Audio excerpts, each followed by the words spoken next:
Welcome to the Voice of Reason. This is where we have an exclusive coverage on the political roadmap towards 2022. I'm your host, Okwiri Clinton, ready to traverse different topics this particular day. And our guest is none other than Brian Njata. Mheshimiwa Njata, thank you very much. Karibu sana. How are you? I'm fine. You look sharp.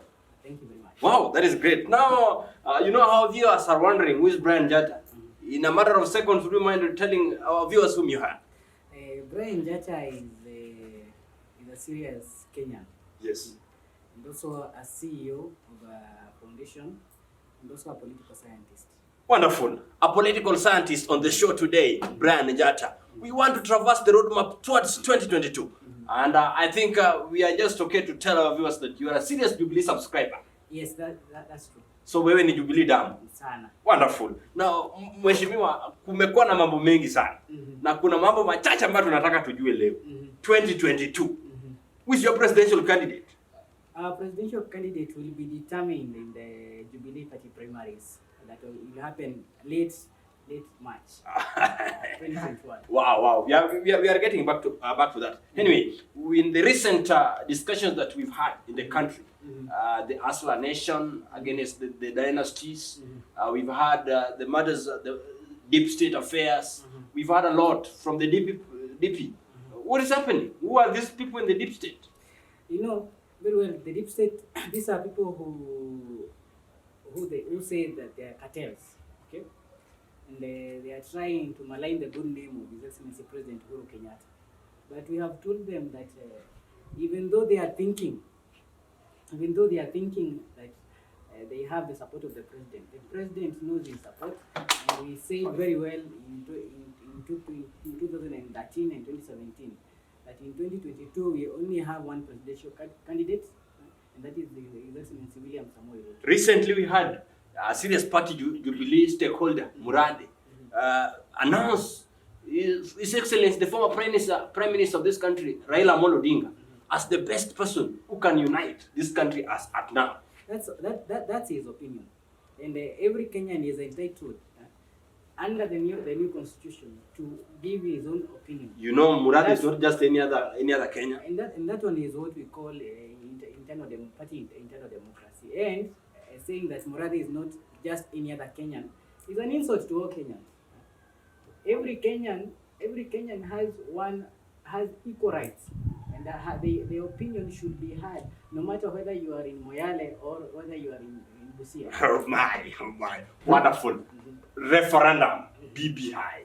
BBI has brought a lot of disagreements within the Jubilee Party itself. You are no longer at par. Aslas Nation, Dynasties Nation. Are we expecting a referendum any soon? Yes, there must be a referendum anytime soon. Okay.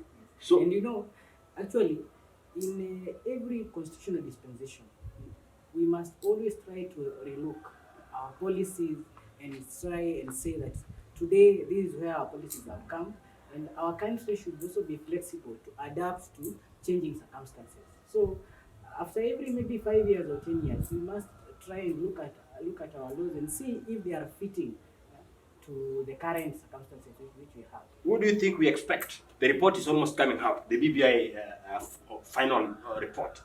What should a common Wanjiku and a common Otieno expect from the BBI that is worth a referendum? I think the 9-point agenda produced in 2018 by the two gentlemen, they say it well. And we have been having problems in terms of shared prosperity, in terms of corruption. We have been having problems in terms of also revenue distribution. Speaking of corruption, you know, this corruption affair has been a talk of the town. It is all over. A lot of funds are being messed up, and we've seen it in government government interventions. Now, the other day, the Deputy President, Dr. William Ruto, was the chair of the cabinet ministers. The change to put Matiang'i on his seat has brought a lot of is Honorable Matiang'i and the DP in good terms. He has occupied his seat. I don't speak for the Deputy President, neither am I an assistant to Matiang'i.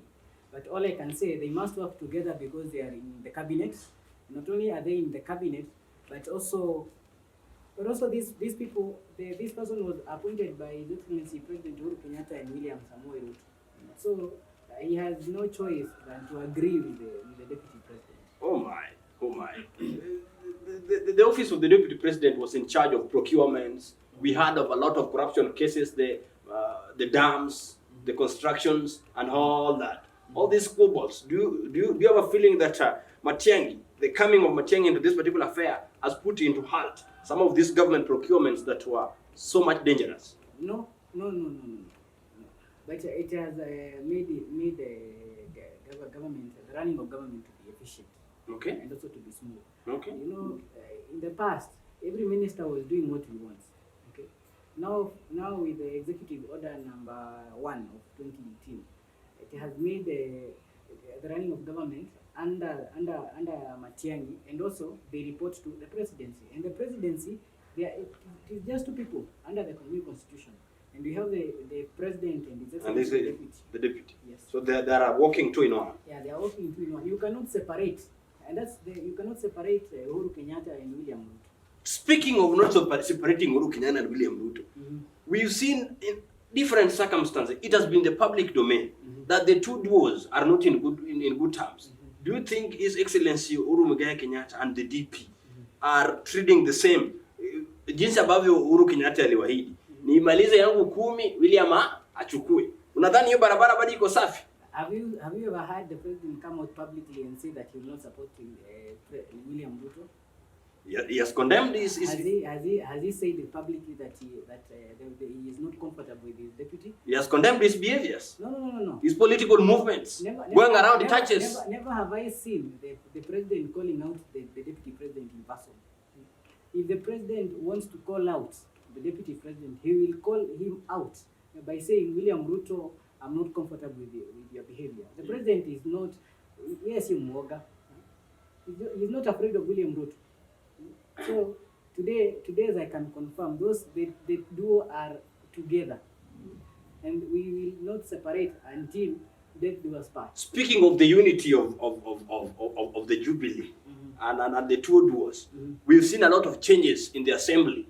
We saw the other day the leader of majority in the Senate, that was Mheshimiwa Murkomen, being overthrown. We've seen a lot of changes in both houses in Jubilee. And those MPs, or rather those members of the houses who are aligned to the DP William Ruto, have been squabbled all the way to what is happening. And we've seen them, even bills in the parliament cannot pass because of that particular squabbles. Currently, as we speak, the revenue bill is still over there because they cannot unite as Jubilee Party. And you are here telling us that the DP and his guy are in good terms. What is happening in Jubilee? You know, it's funny enough, you are reading so much into just internal changes of the Jubilee Party. The leader of majority, both in the Senate and also in the House, they have stayed for too long. So we just need to inject some new blood so that we have fresh ideas. But this has caused some bills. I saw the other day, Honorable Kangata, who is the majority whip, introduces a bill, and this bill is the former majority leader, Mheshimiwa Murkomen, Sakaja, and the rest. They are against it, and the bill has never sailed through. It has placed the country into a serious quagmire due to the divide of Jubilee. Senator Ledama Olekina, yes, a member of Jubilee Party. No. So what I'm just trying to say is that, but we've seen revenue bill. It is a serious bill in this country. Yes. Because it touches on the 9-point agenda of His Excellency President Uhuru Kenyatta and Raila Odinga, which says shared prosperity, where we need to distribute resources all the way to all counties equally. Where the Jubilee members of the houses are not flowing the same. We cannot divide this country into two areas. The president was chosen by the Constitution of Kenya says that the president should be elected by at least 24 counties. That is, he should garner a quarter. That is a quarter of the votes in all 24 counties. You see? So the president effectively was elected by each and every county in the Republic of Kenya. Okay? So we cannot say that the president is a president to a section of a section of senators, and then we say the president also is not a president to another section of senators. We must come and agree and say that today these finances or this revenue must be shared equally to each and every county, and there is no county which is better than the other. Also, each and every county in the Republic of Kenya is like, it's like 2 feet. We work together, even though we one will step at the back and the other one is in front. We are still working in tandem. Wonderful. Speaking of all this, Mheshimiwa, do you think the houses, the House of Representatives, that is the Senate House and the Parliament House, are operating at independent levels? There is no confusion, or rather there is no interconflict between it and the national and the executive government. That one is also hard. It is maybe hard to explain because obviously there must be some external influence. Putting in mind, and that is when the government wants to pass a certain agenda. Yes. But when I know you are trying to bring it out towards the division of revenue bill. Yes, yes. But for the division of revenue bill, this one touches every county. I think it is a little bit unfair to tell the senator for Garissa, the senator for Rakanithi, that your county does not deserve this amount of money because it doesn't have a certain amount of people. So are you trying to speculate that the national executive has got a serious interest in this particular agenda? That is why we've seen motions being moved on, carried forward for too long now. The members of the House can never agree. You've seen the Speaker of the House, he behaves as if he's being controlled with a remote somewhere. Saying Justin Muturi and Speaker Lusaka are controlled by a remote control is wrong. These are independent-minded people. They can make serious decisions on their own volition. So what we are just seeing is just political intrigues in Parliament. Okay. Keep tweeting, keep sending your SMSs. It is hot and smoky here. You can see Honorable is trying to escalate, is trying to elaborate, and is trying to bring us up to speed with the current affairs. And I can see several tweets. Kipchumba Murkomen is tweeting all the way from Elgeyo Marakwet, saying that Jubilee atuko pamoja. What do you have to say to this? That's a bit unfair for the senator of Elgeyo Marakwet, and we should not clean out our debt limit in public. So for the senator, please watch your mouth. Hashtag 2022 mashinani. Tunaongea na common mwananchi. Tunataka kusikiza. Je, Wanjiku anasema nini? Je, Onyango anasema nini? Maoni ya Wafula ni gani? Tunajaribu kuangalia hii. We are taking a short break, and when we come back, we are going to have an exclusive coverage on Ruto's presidential ambitions. Keep watching, keep tuned, and we catch up in a moment.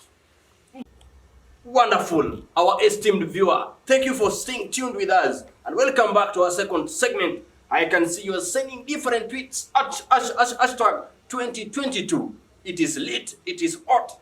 I just read a few comments maybe before we get back to the discussion.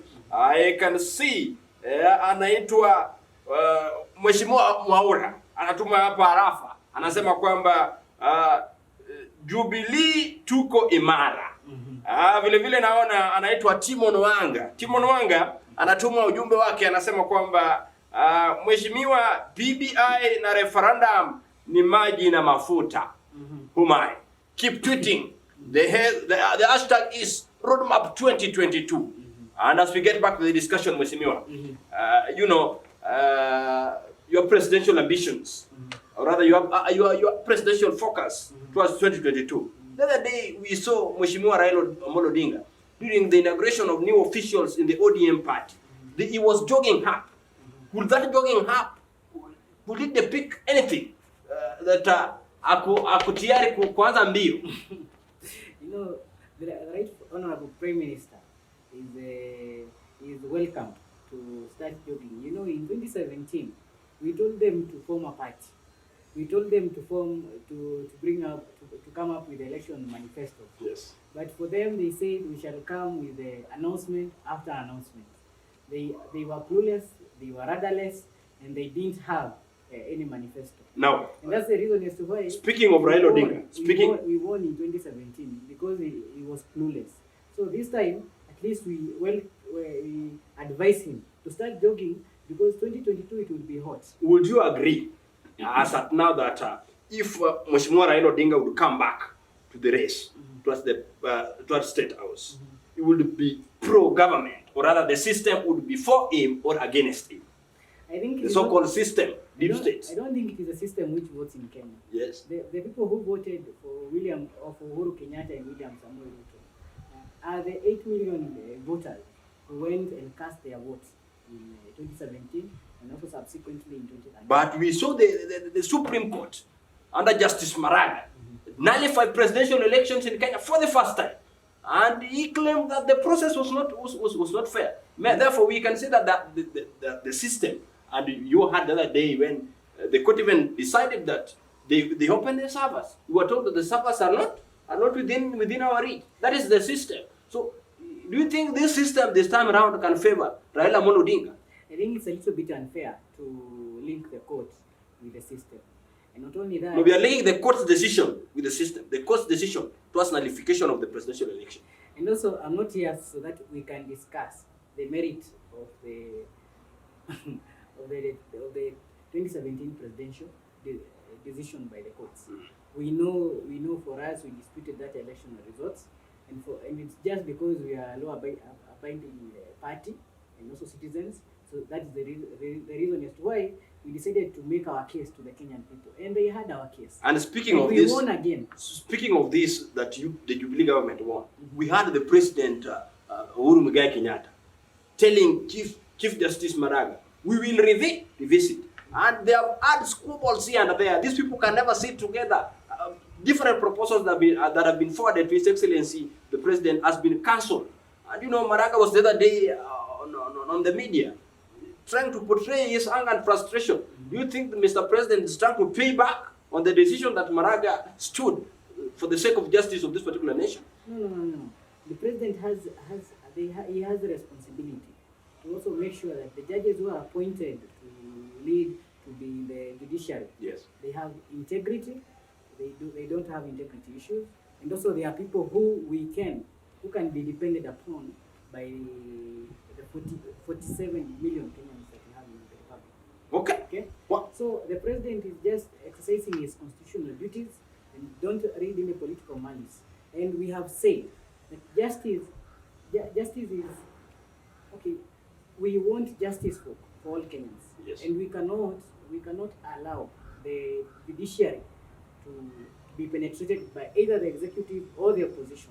We need an independent decision for delivery of justice. Speaking of the independence of these government institutions, Wafula Chebukati and the entire IEBC, the Electoral Commission itself, do you think they are good, or rather they are in the public view, they are still legit enough to preside over BBI referendums and even the coming elections comes 2022?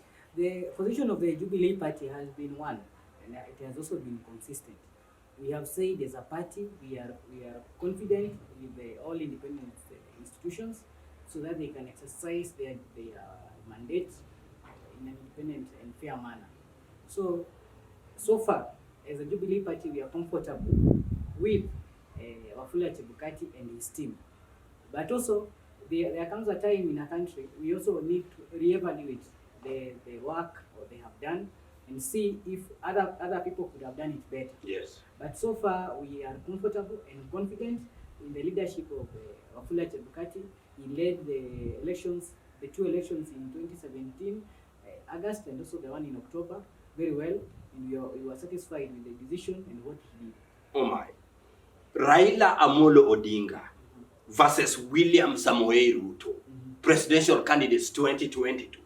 How would the race be? What would you portray to be the political environment during that particular period? You know the jury is out there, and we had the same person. It is just minus Uhuru Kenyatta. I think it will just be a rematch, a repeat of 2017, a repeat of 2013, and we know who will win. Speaking of this, whom do you think is the best, or rather from putting into regard the regional balance of the political divides, from which particular place of this particular country, or other part of this particular country, do you think you would advise your presidential candidate, Mheshimiwa Ruto, to pick his running mate from, for him to garner a serious number of followers?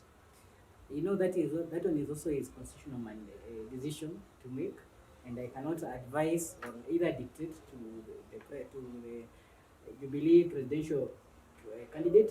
He will make that decision when the right time will come. Central has been in the Kenyan political arena. Central region has been the Kenyan political arena. It has produced the name them of this particular country, the deep state members of this particular country. Do you think Central, as we speak now, has got someone who is going to play a serious political card that can be able to marshal at least 3/4 of the Central votes? It's good to be honest today. Central has no kingpin as of today. And the only kingpin that we recognize is Excellency President Ruto Kenyatta. But as of today, Central will support, I can confirm because I was there, Central will support His Excellency Deputy President William Samoei Ruto in his presidential ambitions. I can tell you because I'm from Kirinyaga. Speaking of that, Kirinyaga will stand with William Samoei Ruto mia kwa mia. This has been criticized by a lot of people, saying that we don't exist in a monarchy, whereby if the kingpin of Central region is His Excellency Uhuru Kenyatta, as you put it, he doesn't have the mandate, the political mandate, to tell us who next should be coming in. Do you think Central region is a place whereby Mr. Uhuru Kenyatta can come and tell people, you know, we have to vote for William, and they just vote that way? I mean, we had President Kibaki. He tried to impose Mudavadi, and you see what happened. We stood with His Excellency President Ruto Kenyatta in 2013. So, as of today, I can confirm whether the president supports the deputy president or not. We know that Central will stand with William Samoei Ruto till death do us part. What ideologies do you think William Ruto has that makes Central inevitable for his support? You know, the ideologies are common. And these are the ideologies that we coined, that we developed when we coined the name Jubilee Party. The Jubilee Party idea is about taking development, electricity connection, bringing healthcare towards the common mwananchi. It's about improving our education system, also improving our infrastructure, building roads. That is what we as a party we ran in 2017 and 2013, and I know the deputy president shares in that ideals. So these are the ideals that put him forth. Yeah. What do you think are the weaknesses of His Excellency Raila Amolo Odinga? His Excellency Raila Amolo Odinga is he is a guy who is not serious. I don't know how any sane person can take Raila Odinga seriously. This person goes to a campaign and starts saying about football. The common mwananchi wants to know vile barabara yake itatengenezwa. Unajua kuna mbinu za kuwasiliana. There are people who speak kwa misemo. Na hizi misemo mwananchi anapochukua anajaribu kung'amua wazi. Ila William Ruto akija akupia na mbinu yake ya kisiasa. No, that notwithstanding. A normal Kenyan wants to hear. That notwithstanding. I'm giving you time to respond. I came to answer your question. Yes. Not for you to answer mine. Okay, go ahead. So I'm saying, you know, Raila Odinga goes to the campaign rally and starts saying sijui mambo ya football, sijui mambo ya kitendawili, propaganda na story, then ama maandamano. We want someone who is telling us how barabara itatengenezwa pale Moyale. one of the things that I think has been in the limelight of every Kenyan as we speak today is the unity, one indivisible nation. We've only seen Uhuru Muigai Kenyatta and Raila Amolo Odinga. Their handshake has brought the unity of this country to some greater extent. Do you, and to this, I think we can give Raila Amolo Odinga some credit on it. Do you think Mheshimiwa William Ruto can unite this particular nation to a greater extent than what Raila Amolo Odinga has done as at now? And with give us examples of this. When the Jubilee Party was formed, we had two ethnic communities that could not see eye to eye. We had the Kalenjin community, and also we had the people from Central. Mheshimiwa, how do you compare two communities against for more than 42 communities that? That's an example. You know, from the political animosity that we had in 2017, we know we could have had an ethnic cleansing that happened in Rwanda. Yes. But these people said we are going to bridge that divide. That there will come a time when the deputy president can campaign in Karatina by his own. But we just agreed a few minutes ago that Raila Amolo Odinga was able to unite the entire nation. And here you're telling us that Mheshimiwa Ruto can only unite two particular communities. No. I mean, is this country being controlled by only two communities? No. We know in Kenya which tribes have been in constant have been having constant animosity, and we have had the Kikuyu and the Kalenjin, and also we have had the Kikuyu and also the Luo community. Okay. Wonderful. And also saying that the former prime minister has united the Kikuyu and the Luo community it also might be forced. Kirinyaga. It also might be forced. Kirinyaga has been in the spotlight of supporting Baba and Waiguru, your governor, has always been with Baba in several occasions and several forums. And speculation could be the first woman vice president of this particular country under the leadership of Baba come 2022.